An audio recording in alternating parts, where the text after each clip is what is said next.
더 나은 삶을 살 수 있을 거야. 그때 수진이 자신에게 했던 말이었습니다. 더 나은 삶이죠. 더 멋진 남자, 더 화려한 인생이에요. 그 모든 것이 가능할 거라고 믿었습니다. 평범한 남편을 버리고 의사라는 남자를 선택했을 때만 해도 말이에요. 하지만 지금 여기 앉아 있는 수지는 알고 있었습니다. 그 모든 것이 착각이었다는 것을요. 더 나은 삶이라고 믿었던 것이 실은 가장 어리석은 선택이었다는 걸 말이에요. 그리고 정말 소중했던 것을 자신의 손으로 버렸다는 것도 알고 있었습니다. 수지는 평범한 주부였습니다. 29살 결혼한 지 3년째였죠. 남편 민수는 건설 현장에서 안전요원으로 일했어요. 새벽 6시에 나가서 저녁 7시에 돌아오는 규칙적인 생활이었습니다. 성실한 사람이었어요. 술, 담배도 안 하고 수진에게 소리 지른 적도 없었죠. 그런데 왜일까요? 수진의 마음 한구석은 늘 허전했습니다. 그들의 집은 전세 보증금 3천만 원짜리 투룸이었어요. 민수 월급이 250만 원 정도 되니까 나쁘지 않은 편이었죠. 하지만 그게 전부였습니다. 더 이상 오를 일도 없고 더 나아질 희망도 보이지 않았어요. 매일 똑같은 루틴이 반복됐어요. 수진이 민수를 깨워서 아침을 차려주고 집안일을 하고 저녁을 준비하고 함께 텔레비전을 보다가 잠자리에 드는 일상이었죠. 아이가 있었다면 달랐을까요? 하지만 그들은 아직 아이 계획이 없었어요. 솔직히 말하면 수지는 민수와 아이를 낳고 싶다는 생각이 들지 않았습니다. 이유를 설명하기 어려웠어요. 그냥 마음이 그렇지 않았어요. 민수는 좋은 아빠가 될 거였습니다. 하지만 수진이 그런 미래를 원하는지 확신이 서지 않았어요. 퇴근해서 돌아온 민수는 항상 피곤해했어요. 현장 일이 힘든 건 당연했죠. 그래서 저녁도 간단하게 라면이나 김치찌개로 때우는 날이 많았습니다. 처음엔 미안하다고 했는데 이제는 당연한 일이 됐어요. 민수도 불평하지 않았습니다. 고생했어, 고마워라고 말하면서 뜨거운 라면을 호호 불어가며 먹었죠. 그런 모습을 보면서 수지는 복잡한 기분이 들었어요. 고마우면서도 답답했습니다. 이게 수진이 원했던 결혼 생활일까요? 이게 수진이 꿈꿨던 미래일까요? 친구들은 어떻게 살고 있을까 궁금했어요. 대학 동기 중에는 의사와 결혼한 친구도 있고 대기업 다니는 남편을 둔 친구도 있었거든요. 소셜미디어에서 보는 그들의 삶은 수진의 것과 너무 달랐어요. 그런 생각들이 쌓이면서 수진이 민수를 바라보는 시선이 조금씩 차가워졌어요. 민수는 여전히 다정했지만 수지는 점점 마음의 문을 닫아가고 있었습니다. 혹시 다른 삶이 가능할까? 혹시 더 나은 선택이 있었을까? 그런 생각들이 수진의 머릿속을 맴돌았어요. 그때까지만 해도 수지는 그게 얼마나 위험한 생각인지 몰랐습니다. 밤늦게 잠자리에 들 때면 수지는 천장을 바라보며 생각에 잠겼어요. 옆에서 곤히 잠든 민수의 고른 숨소리가 들렸죠.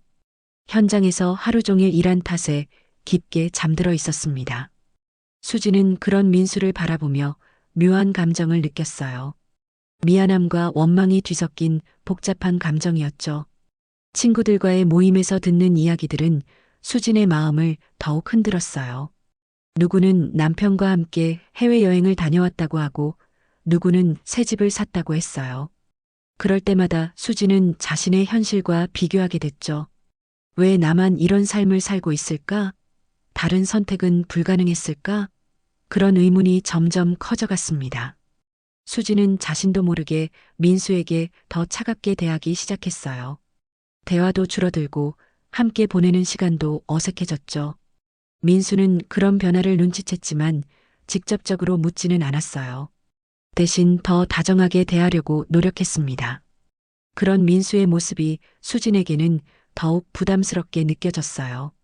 그렇게 수진의 마음은 점점 더 멀어져 갔고 위험한 갈림길에 서 있다는 것도 모른 채 일상은 계속됐습니다. 대학 동기 미영이의 생일 파티는 수진에게 운명적인 날이 될 줄 몰랐어요. 강남에 있는 고급 레스토랑에서 열렸죠. 평소라면 민수와 함께 갔을 텐데 그날은 혼자 갔습니다. 민수가 야근한다고 했거든요. 사실 수지는 조금 다행이라는 생각도 들었어요. 친구들 앞에서 민수를 소개하기가 부끄러운 마음이 있었으니까요. 파티에는 15명 정도 모였어요. 다들 잘 차려입고 왔더라고요. 수진도 평소보다 신경 써서 옷을 골랐습니다. 검은색 원피스에 하이힐, 가방도 예쁜 걸로 들고 갔죠. 그런데 친구들과 이야기를 나누다 보니 괜히 위축되더라고요. 누구는 신혼여행으로 유럽을 다녀왔다고 하고 누구는 새 집을 샀다고 했어요. 그때 한 남자가 수진들 테이블에 다가왔어요. 미영의 남자친구 친구라고 소개받았죠. 이름은 준호였습니다. 키가 크고 잘생겼어요. 깔끔하게 정돈된 헤어스타일, 비싼 정장, 그리고 손목에 반짝이는 시계까지 첫인상부터 남달랐습니다. 준호는 자연스럽게 수진들의 대화에 끼어들었어요. 재미있는 이야기도 많이 해주고 서비스 정신도 좋았죠. 빈 잔이 있으면 바로 채워주고 음식도 권해줬어요. 그런데 가장 인상적이었던 건 명함이었습니다. 서울 중심가에 있는 유명한 대학병원 이름이 적혀 있었거든요. 의사시군요? 수진이 물어봤을 때 준호는 겸손하게 웃었어요. 요즘 병원도 힘들어요. 환자는 많은데 의료진은 부족하고 스트레스가 이만저만이 아니죠. 그런 말을 하면서도 여유로워 보였습니다. 수진이 상상하던 의사의 모습 그대로였어요. 파티가 끝나고 나서 준호가 수진에게 다가왔어요. 혹시 집까지 태워다 드릴까요? 차가 밖에 있거든요. 정중한 제안이었습니다. 수진은 지하철을 타려고 했는데 마침 비도 오기 시작했거든요. 감사합니다라고 답했죠. 준호의 차는 검은색 수입차였어요. 모델명은 잘 몰랐지만 비싸 보였습니다. 차 안은 깔끔하고 좋은 향이 났죠. 수지는 조금 긴장했어요. 이런 차를 타본 게 언제였나 싶더라고요. 준호는 조심스럽게 운전했어요. 급출발이나 급정거 같은 것도 없었고요. 혹시 결혼하셨어요? 준호가 물어봤을 때 수지는 잠깐 망설였어요. 왜 그랬는지 모르겠어요. 네, 했어요라고 답했지만 목소리가 작았습니다. 준호는 고개를 끄덕였어요. 다행이네요. 좋은 분 만나신 것 같아요. 그런데 신호대기 중에 준호가 수진의 손을 살짝 잡았어요. 그런데 왜 이렇게 손이 거칠어요? 이런 분에게는 더 좋은 삶이 어울릴 텐데요. 순간 수진의 심장이 뛰었어요. 오랜만에 누군가에게 들어보는 달콤한 말이었거든요. 민수는 이런 말을 해본 적이 없었어요. 수진은 얼굴이 빨개지는 걸 느꼈습니다. 집 앞에 도착했을 때 준호가 명함을 한 장 더 건넸어요. 혹시 어려운 일 있으면 연락하세요. 도와드릴 수 있는 게 있을지도 모르니까요. 그리고 웃으며 말했죠. 오늘 만나서 정말 좋았어요. 집에 들어와서도 수지는 준호 생각이 계속 났어요. 그의 따뜻한 손길, 다정한 목소리, 그리고 그 말들. 수지는 거울을 보면서 생각했어요. 정말 이런 삶이 어울리지 않을까? 더 나은 선택이 가능하지 않을까? 그날 밤, 민수가 야근에서 돌아왔을 때 수지는 이미 잠든 척하고 있었습니다. 수진의 머릿속에는 준호의 모습이 계속 맴돌았어요. 그의 세련된 외모, 고급차, 의사라는 직업까지 모든 것이 민수와는 대조적이었죠. 그날 밤 수지는 오랜만에 설레는 마음으로 잠들었습니다. 그것이 재앙의 시작이라는 것도 모른 채 말이에요.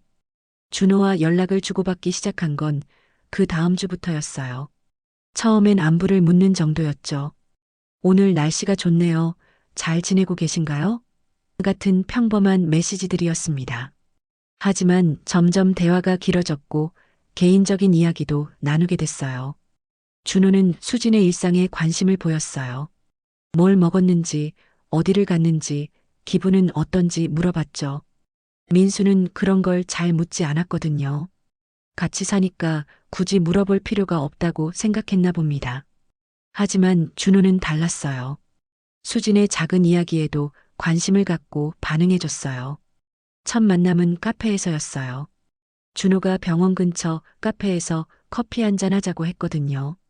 진료 끝나고 시간이 좀 나서요. 혹시 괜찮으시면 뵙고 싶어요. 수지는 고민했어요. 이게 맞는 일일까? 하지만 결국 나갔죠. 단순한 만남이라고 스스로를 설득했습니다. 준호는 피곤해 보였어요. 오늘 수술이 길어져서 늦었어요. 죄송해요. 그런 말을 하면서도 수진을 위해 시간을 낸 게 고마웠어요. 그들은 일상적인 이야기를 나눴죠. 취미, 여행, 음식, 영화 같은 것들 말이에요. 준호는 이야기를 잘 들어줬어요. 수진이 하는 말에 고개를 끄덕이고 적절한 질문도 해주고요. 남편분은 어떤 일을 하세요? 준호가 물어봤을 때 수진은 잠깐 멈췄어요. 건설 관련 일이요. 구체적으로 말하기가 부끄러웠습니다. 준호는 더 묻지 않았죠. 대신 힘든 일이네요. 고생이 많으시겠어요 라고 말했어요. 그 후로 만남이 잦아졌어요. 일주일에 두세 번씩 만났죠.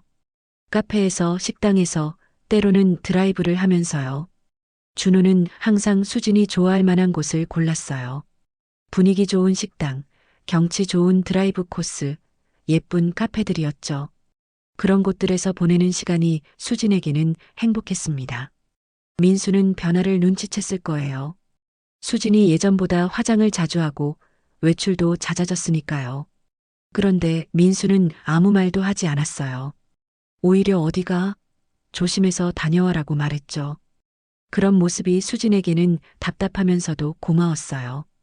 추궁받지 않아서 다행이면서도 무관심해 보여서 서운했거든요. 어느 날 준호가 수진의 손을 잡았어요. 드라이브를 하다가 전망 좋은 곳에 차를 세우고 나서였죠. 정말 아름다우세요. 그런 말을 하면서 수진의 손을 잡았어요. 수진은 피하지 않았어요. 오히려 그 온기가 좋았습니다. 오랜만에 느끼는 설렘이었거든요. 그날 수진은 선을 넘었어요. 준호와 키스를 했죠. 죄책감이 들어야 했는데 그렇지 않았어요. 오히려 이게 수진이 원했던 거라는 생각이 들었습니다. 진짜 사랑이 이런 건가 싶었죠. 민수와는 다른 감정이었어요. 더 뜨겁고, 더 간절하고, 더 절실했습니다. 집으로 돌아가는 길에 준호가 말했어요. 미안해요. 이러면 안 되는데. 하지만 수지는 고개를 저었어요. 괜찮아요. 저도 원했어요. 그리고 정말로 괜찮았어요. 아니, 괜찮다고 믿고 싶었습니다. 그날 밤 민수 옆에 누워서도 수지는 준호 생각만 했어요. 이미 마음은 완전히 넘어가 있었죠. 그 후로 수지는 민수를 차갑게 대했어요. 말수도 줄이고 스킨십도 피했어요. 민수는 눈치를 챘지만 끝까지 묻지 않았어요. 대신 요즘 피곤해 보인다. 몸살 기운이라도 있는 거 아니야? 라고 걱정해줬죠. 그런 모습이 수진에게는 더 미안하면서도 짜증났습니다. 결국 수진은 결정했어요. 이혼을 하겠다고요. 더 이상 이런 생활을 할 수 없었거든요. 준호와 함께할 미래를 그려보고 있었어요. 그게 수진이 원하는 삶이라고 확신했습니다. 하지만 그것이 얼마나 어리석은 선택인지는 아직 몰랐어요. 민수에게 이혼을 말했을 때의 일은 수진에게 평생 잊을 수 없는 순간이었어요. 저녁을 먹고 나서 민수가 텔레비전을 보고 있을 때였죠. 민수야, 할 말이 있어. 평소보다 진지한 목소리였어요. 민수는 리모컨을 내려놓고 수진을 바라봤습니다. 이혼하고 싶어? 수진은 직설적으로 말했어요. 돌려서 말할 이유가 없다고 생각했거든요. 민수는 잠깐 멈춰 있다가 물었어요. 이유가 있어? 수진은 준비한 말을 했죠. 우리가 안 맞는 것 같아. 성격도 다르고 추구하는 것도 달라. 사실이었어요. 거짓말은 아니었습니다.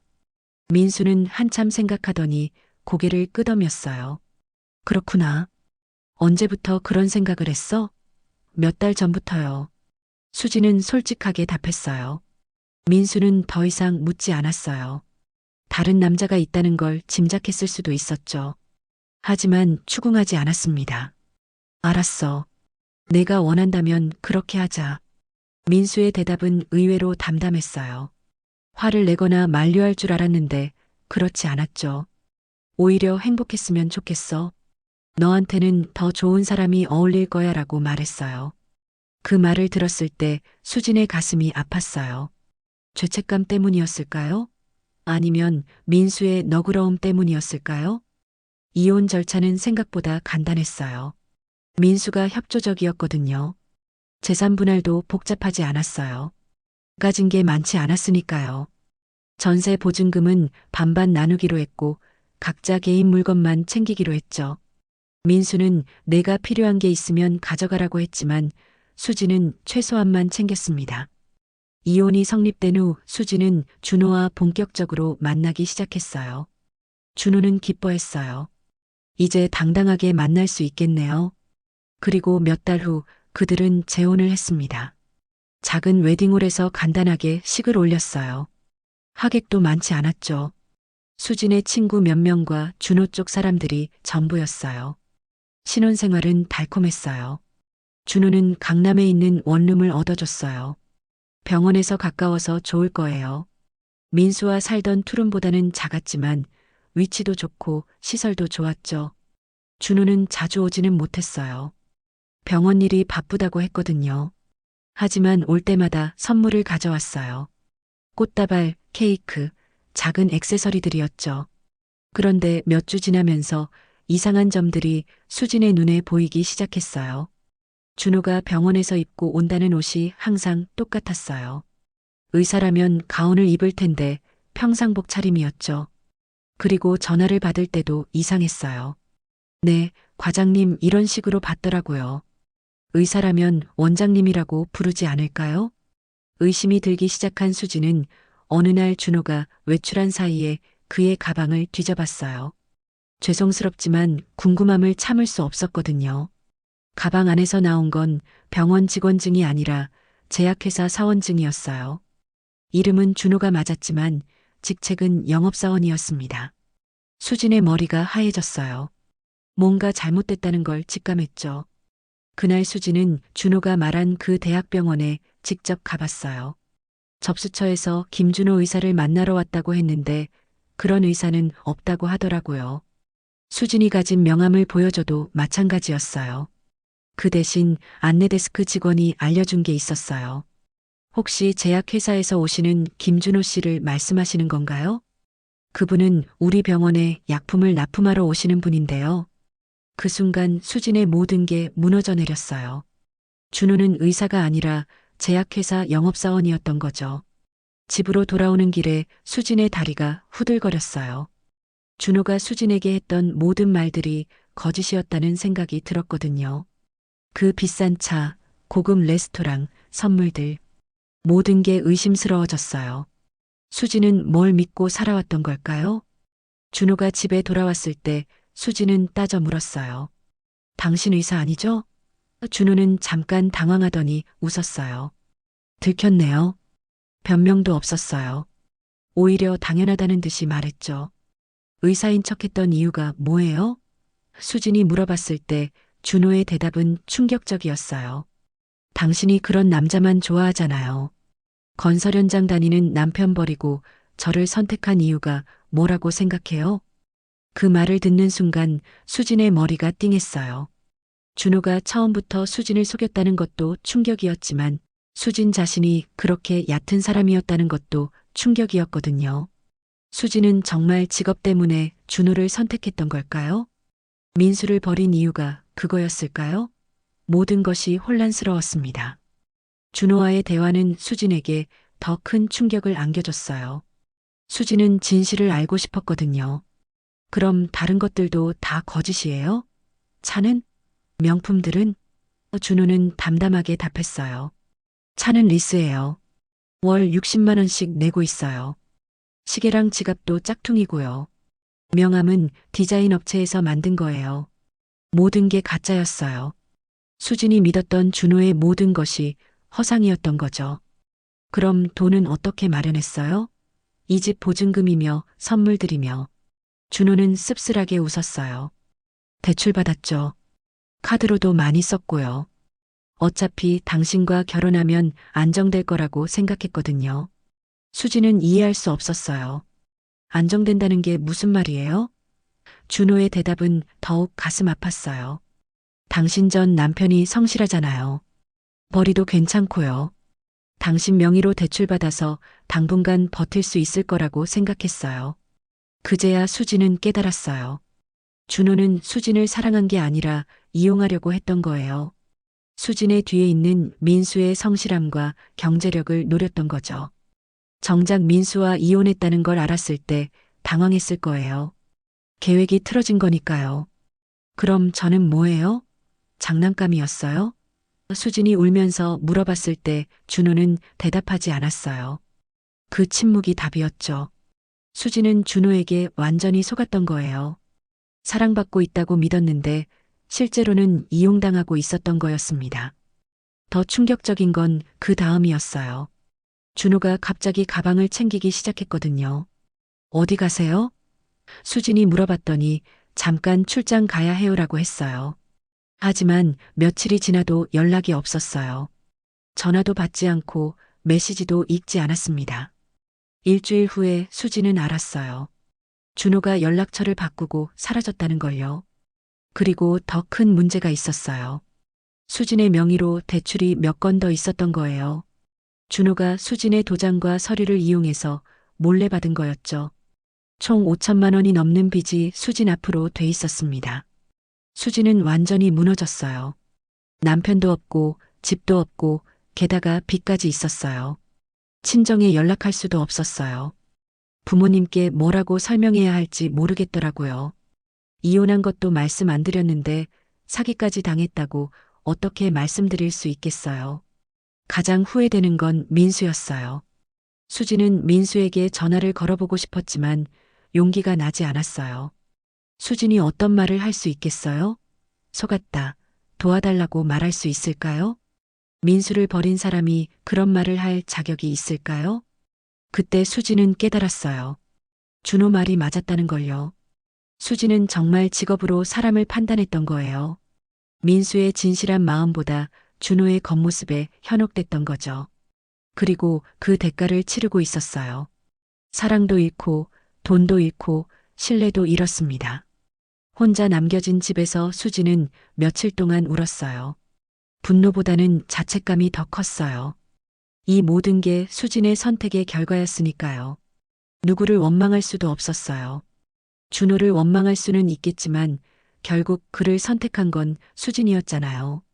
수진은 자신의 어리석음을 깨달았어요. 겉으로 보이는 것에만 현혹되어서 진짜 소중한 것을 놓쳤던 거예요. 민수는 비록 화려하지는 않았지만 진실했어요. 수진을 진심으로 사랑했고 배신하지도 않았죠. 하지만 수진은 그런 민수를 버리고 가짜를 선택했던 거예요. 밤이 되면 수진은 더욱 절망적이었어요. 미래에 대한 희망이 보이지 않았거든요. 빚은 갚아야 하고 생활도 해야 하는데 어떻게 해야 할지 막막했어요. 그리고 무엇보다 마음의 상처가 깊었습니다. 사랑이라고 믿었던 것이 모두 거짓이었다는 사실이 너무 아팠어요. 수지는 자신이 얼마나 바보였는지 뼈저리게 느꼈어요. 모든 것을 잃고 나서야 깨달은 진실이었습니다. 하지만 이미 늦었어요. 돌이킬 수 없는 선택을 했고 그 결과를 감당해야 했어요. 수진의 진짜 시련은 이제부터 시작이었습니다. 현실은 수진이 상상했던 것보다 훨씬 가혹했어요. 준호가 남긴 빚은 5천만 원이 넘었고 매달 이자만 해도 200만 원이 넘었어요. 원룸 월세도 내야 하고 생활비도 필요했죠. 하지만 수진에게는 별다른 기술이나 경력이 없었어요. 결혼 후 줄곧 전업주부로 살았거든요. 수진이 찾을 수 있는 일은 편의점 야간 아르바이트였어요. 시급 10,000원에 하루 8시간씩 일했죠. 한 달 수입이 240만 원 정도였는데 빚 이자와 생활비를 제하면 남는 게 거의 없었어요. 원금을 갚는 건 꿈도 꿀 수 없었습니다. 편의점에서 일하는 시간은 수진에게 고통스러웠어요. 새벽 11시부터 아침 7시까지 잠들지 않는 도시의 밤을 지켜야 했거든요. 술 취한 손님들, 담배를 사러 오는 사람들, 컵라면으로 끼니를 때우는 야간 근무자들. 수진도 이제 그들과 다르지 않았어요. 가장 힘든 건 혼자라는 사실이었어요. 아무도 수진의 상황을 알지 못했어요. 친구들에게는 연락을 끊었고 부모님께도 말씀드릴 수 없었어요. 수지는 완전히 고립된 채로 살아가야 했습니다. 밤늦게 편의점에서 혼자 일하면서 수지는 자주 눈물을 흘렸어요. 하루에도 수십 번 민수 생각이 났어요. 민수의 따뜻했던 손, 묵묵한 성실함, 그리고 마지막까지 수진을 원망하지 않았던 너그러운 마음. 모든 것이 그리웠어요. 수진은 자신이 얼마나 소중한 것을 버렸는지 이제야 깨달았습니다. 편의점 일을 시작한 지 석 달 정도 됐을 때 수진은 신용불량자가 됐어요. 더 이상 이자도 낼 수 없었거든요. 그때부터 채권 추심 전화가 하루에도 몇 번씩 왔어요. 수진은 전화를 받기가 무서웠어요. 그럴 때마다 자신의 처지가 얼마나 비참한지 실감했습니다. 어떤 날은 편의점에서 도시락을 데워주면서 눈물이 났어요. 예전에 민수와 함께 먹었던 라면 생각이 났거든요.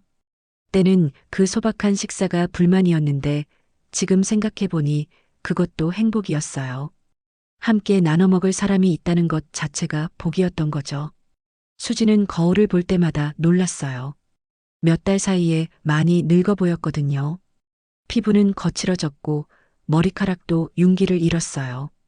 화장품 살 돈도 아까워서 기초 화장품만 발랐죠. 예전에 그렇게 신경 쓰던 외모도 이제는 중요하지 않았어요. 가끔 편의점에 젊은 커플들이 오면 수지는 마음이 아팠어요. 그들의 행복한 모습을 보면서 예전의 자신이 생각났거든요. 민수와 함께 편의점에 와서 아이스크림을 사 먹던 기억들 말이에요. 그때는 그런 평범한 일상이 지루했는데 지금은 그 시간들이 얼마나 소중했는지 알 수 있었어요. 수지는 자신의 선택을 후회하지 않은 날이 없었어요. 하루하루가 고통스러웠지만 그것도 자신이 선택한 결과였으니까 견뎌야 했어요. 때로는 민수에게 연락하고 싶은 충동이 들었지만 그럴 자격이 없다고 생각했어요. 자신이 저지른 실수의 대가를 혼자 감당해야 한다고 믿었습니다. 그렇게 수진의 암울한 나날들이 계속됐어요. 희망이라고는 찾아볼 수 없는 일상이었죠. 수진은 자신이 얼마나 어리석었는지 그리고 진정으로 소중한 것이 무엇인지 뼈저리게 깨닫고 있었습니다. 하지만 그 깨달음이 온 것은 이미 모든 것을 잃고 난 후였어요. 편의점에서 일한 지 6달이 지난 어느 겨울 밤이었어요. 평소와 다름없이 야간 근무를 하고 있던 수진에게 익숙한 발걸음 소리가 들렸어요. 자동문이 열리면서 들어온 손님을 보는 순간 수진의 심장이 멈추는 것 같았습니다. 민수였어요. 민수는 작업복 차림이었어요. 야간 공사 때문인지 이 시간에 편의점에 온 것 같았죠. 수진은 재빨리 고개를 숙였어요. 민수가 자신을 알아보지 못하기를 간절히 바랐습니다. 하지만 마음 한편으로는 민수를 보고 싶기도 했어요. 오랜만에 보는 민수의 모습이 그리웠거든요. 민수는 음료수 하나와 삼각김밥 2개를 가져왔어요. 계산대 앞에 섰을 때 수지는 어쩔 수 없이 고개를 들어야 했어요. 그 순간 민수와 눈이 마주쳤습니다. 민수는 잠깐 멈칫했어요. 수진인 걸 알아본 거죠. 수진아. 민수가 조심스럽게 불렀어요. 수진은 어떻게 대답해야 할지 몰랐어요. 부끄러움과 미안함이 한꺼번에 밀려왔거든요. 안녕하세요. 수지는 최대한 담담하게 인사했어요. 하지만 목소리가 떨리는 걸 감출 수 없었습니다. 민수는 수진의 변한 모습을 보면서 놀란 것 같았어요. 수진도 그럴 만하다고 생각했어요. 예전의 수진과는 너무 달라졌으니까요. 피곤해 지친 얼굴, 거친 손, 그리고 편의점 유니폼까지 모든 게 초라해 보였을 거예요. 여기서 일해? 민수가 물어봤을 때 수지는 고개를 끄덕였어요. 네, 몇 달 전부터요. 더 이상 말하고 싶지 않았어요. 자신의 처지를 설명하기가 너무 부끄러웠거든요. 민수는 더 묻지 않았어요. 대신 조용히 계산을 했습니다.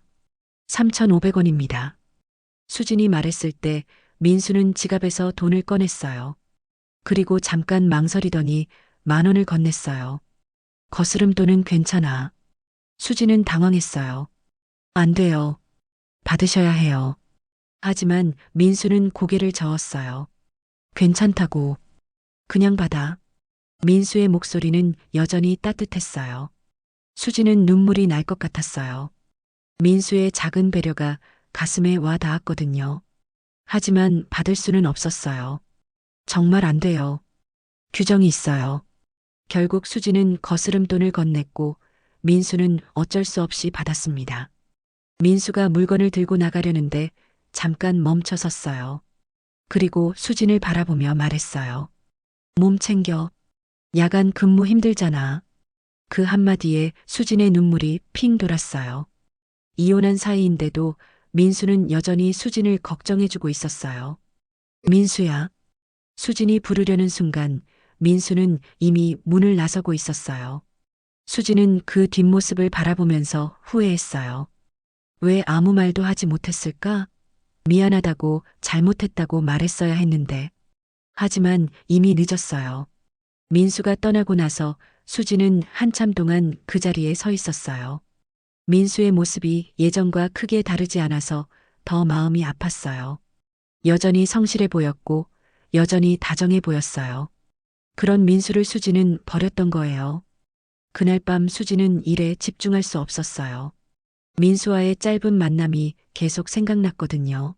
민수의 따뜻한 눈빛, 걱정하는 말투, 그리고 여전히 수진을 챙겨주려는 마음. 모든 게 그리웠어요.